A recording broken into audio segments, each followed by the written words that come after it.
Ele é guitarrista dos bons, tem um instituto especializado no instrumento, é de Brasília e eu converso hoje no Refrão com Marcelo Barbosa. Prazer te receber aqui no Refrão, Marcelo. Prazer é meu, muito obrigado pelo convite. Bom, rock estava no DNA, como é que começou a sua história com a guitarra? Isso é engraçado, porque se estava no DNA eu não sabia, não tinha nenhum roqueiro na família para me contar isso. Muito bem. Né? Mas eu costumo brincar que, bom, Brasília sempre foi um celeiro muito forte do rock, né?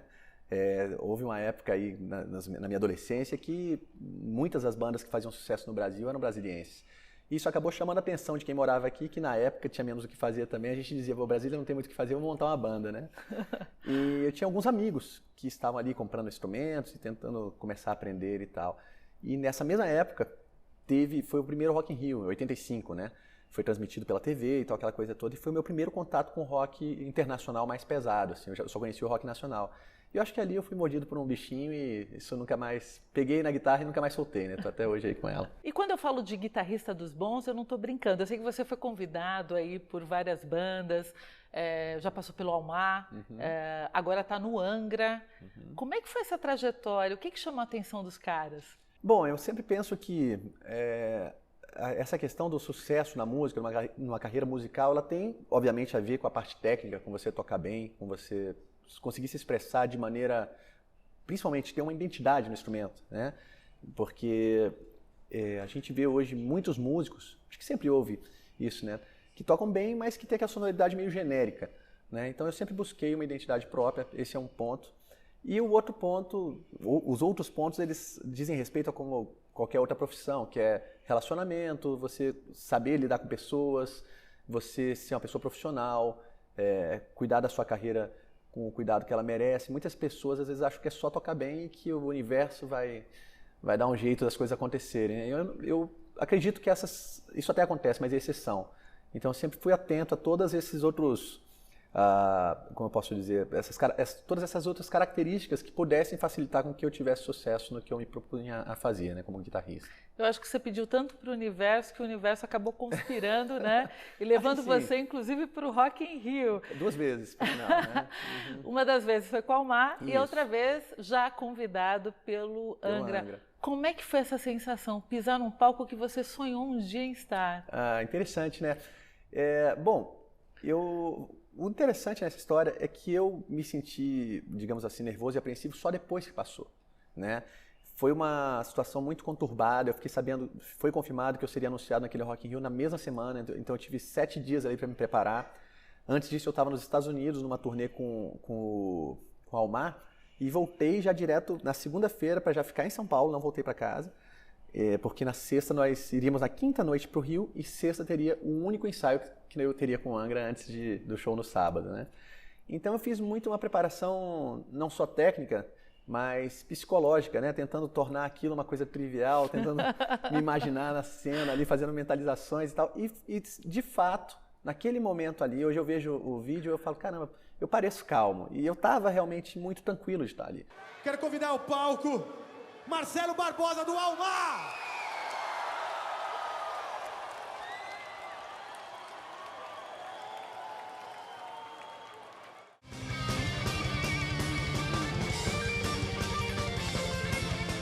Agora, quando acabou o show, parecia que tinha tirado assim uma tonelada das minhas costas, né? Sabe aquela coisa de você, ufa, né? Terminou e deu tudo certo, né? Porque não só a parte técnica, como havia aí... O Kiko é um grande ícone da guitarra mundial hoje, né? Com essa história do Megadeth e tal. Sempre foi no Brasil, mas agora é mundo. Mais do que nunca. E a gente, querendo ou não, por mais que você confie no seu trabalho, você nunca sabe como o público vai reagir também. Principalmente os fãs do Angra também. Os fãs do Angra, né? Era um dos únicos, só ele e o Rafael eram membros fundadores, né? A formação já havia mudado muitas vezes, então isso é uma coisa muito delicada. E graças a Deus eu fui super bem recebido pelos fãs do Angra, tenho uma relação muito boa com eles, os shows são sempre uma energia maravilhosa e eu não tenho nada a reclamar com relação à aceitação da galera, sabe? Fizemos um disco novo ano passado, juntos, o primeiro, né, com essa formação, super bem recebido no mundo inteiro também. Super bem elogiado pela crítica. Exatamente. Premiado, inclusive, né? Premiado, inclusive, não só no Brasil, como no Japão e em outros lugares. Então, querendo ou não, isso lança para alguns um olhar de dúvida sobre a banda, né? Pô, como é que tudo bem? Eles estão fazendo show, estão tocando as músicas. Como é que vai ser o próximo trabalho, né? E foi importante a gente vir com um trabalho forte como esse e mostrar que a banda está viva, mais viva do que nunca e trabalhando bem e produzindo coisas de qualidade. Mas com certeza que o que chamou a atenção também é a sua técnica na guitarra, ser um virtuose. Em quem você se inspirou? Eu tive inúmeros, como é que eu posso dizer, exemplos, né, que eu usei durante a minha carreira. Isso vai mudando com o tempo. Mas eu acho que a fase mais importante, quando eu estava mais estudando, ali mais novo, adolescente e tal, eram aqueles, vou colocar aí Steve Vai, sem dúvida, Joe Satriani, o próprio Malmsteen, né? Yngwie Malmsteen. Yngwie Malmsteen. E depois disso, claro, entrou outros estilos, né? Eu comecei a estudar um pouco de fusion, um pouco de jazz, e aí acabam entrando outros elementos, né? Mas eu acho que essa fase é muito importante porque ela é onde você constrói o seu alicerce, né? Então, querendo ou não, eu tenho um apreço especial pelo trabalho desses caras. Tem um clipe seu, inclusive, que me remete muito a Steve Vai. E você tocando num vale aqui, né? Você disse que foi aqui na região. É no caminho para a Chapada dos Veadeiros. A música é própria? A música é própria, sim. Dancing Hearts, né?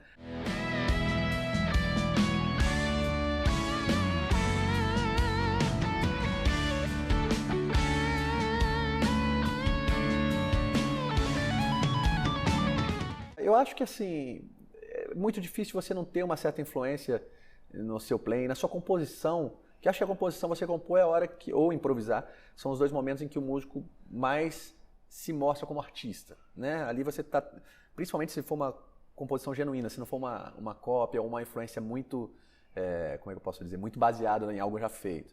É ali que realmente, artisticamente, existe uma expressão e a pessoa coloca aquilo para fora.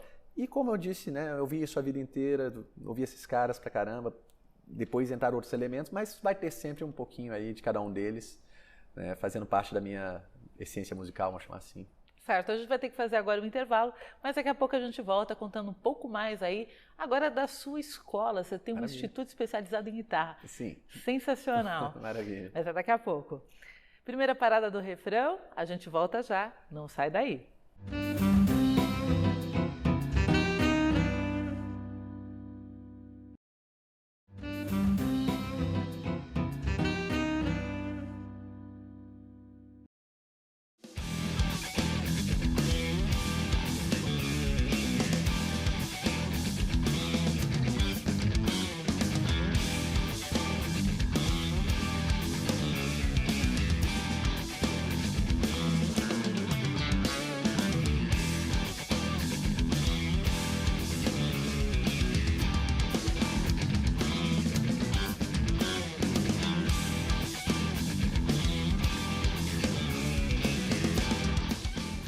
De volta com o refrão, hoje com o virtuoso e guitarrista Marcelo Barbosa.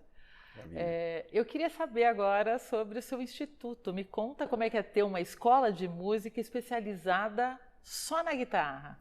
Então, na verdade, o GTR começou há muito tempo, a gente já tem 23 anos de existência, apesar de eu ser um cara novo, comecei muito cedo nessa empreitada. E no começo, nos primeiros 5 ou 6 anos, realmente foi só guitarra. Né? Inclusive o nome era GTR Instituto de Guitarra. Hoje nós temos outros instrumentos. A gente tem, obviamente, o curso focado também em guitarra, mas temos canto, violão, baixo, ukulele, musicalização infantil, tá cheio de criança lá. Né? Então a escola acabou expandindo, até por uma própria demanda. Muitas vezes um aluno vinha fazer aula de guitarra e a mãe falava: nossa, o meu outro filho quer fazer aula de bateria. Aí a gente não tinha como atender porque havia essa proposta de ser algo focado.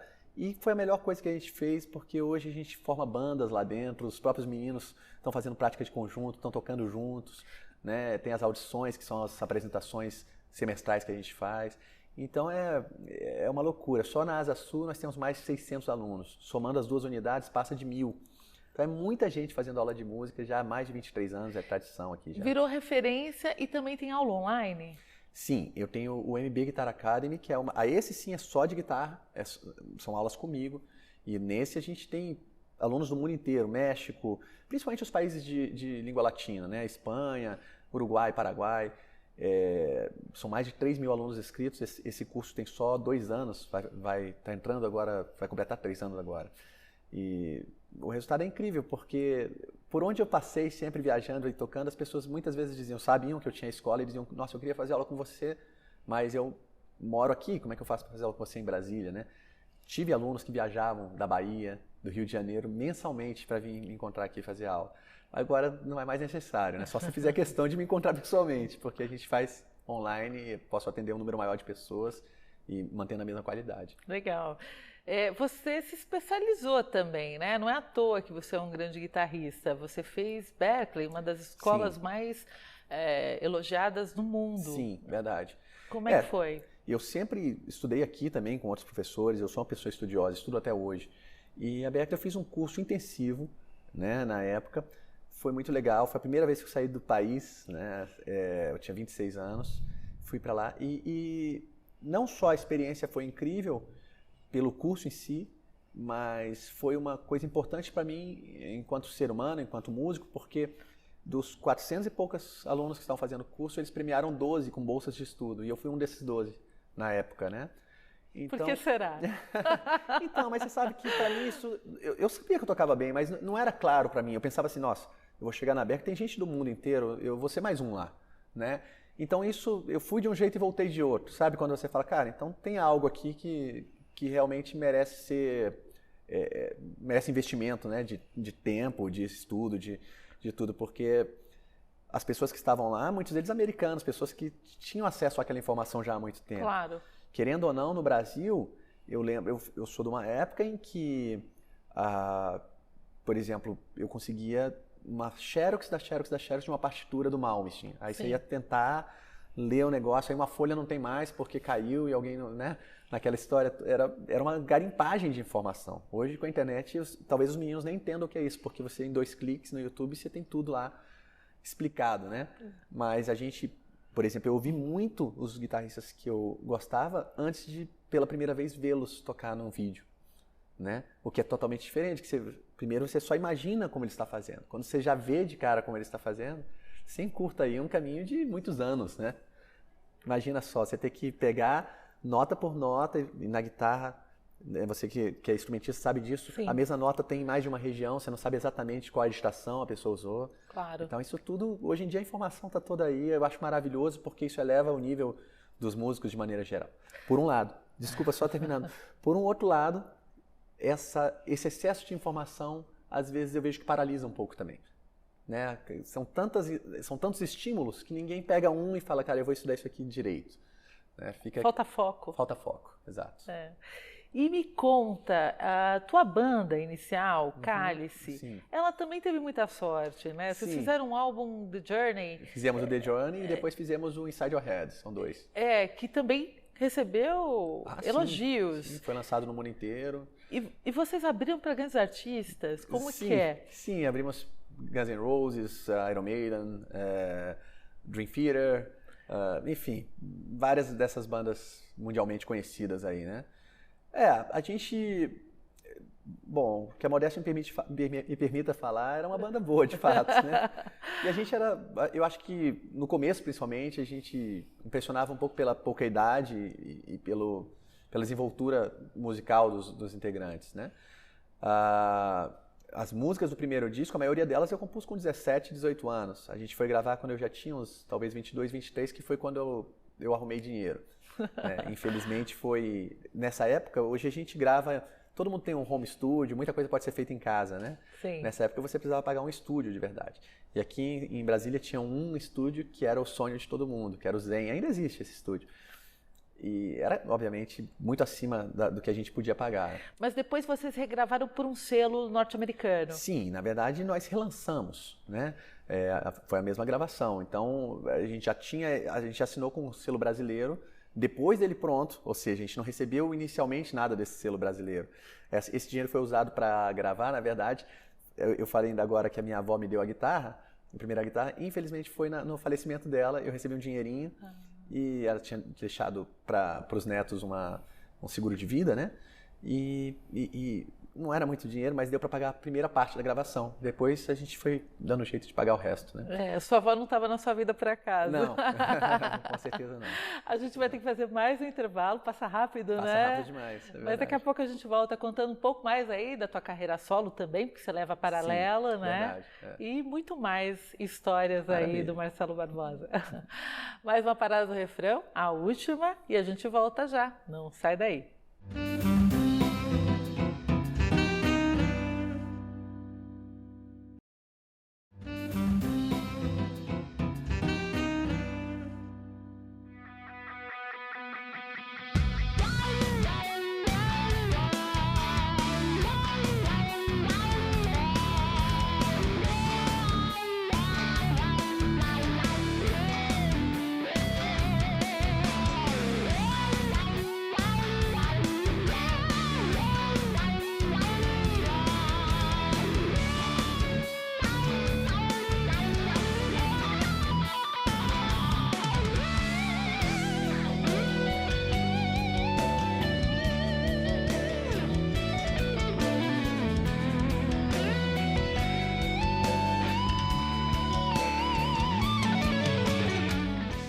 De volta com o refrão, hoje com o exímio guitarrista Marcelo Barbosa, que eu tenho a honra aqui de estar no refrão. A gente termina aqui esse último bloco agora falando sobre uma coisa muito interessante.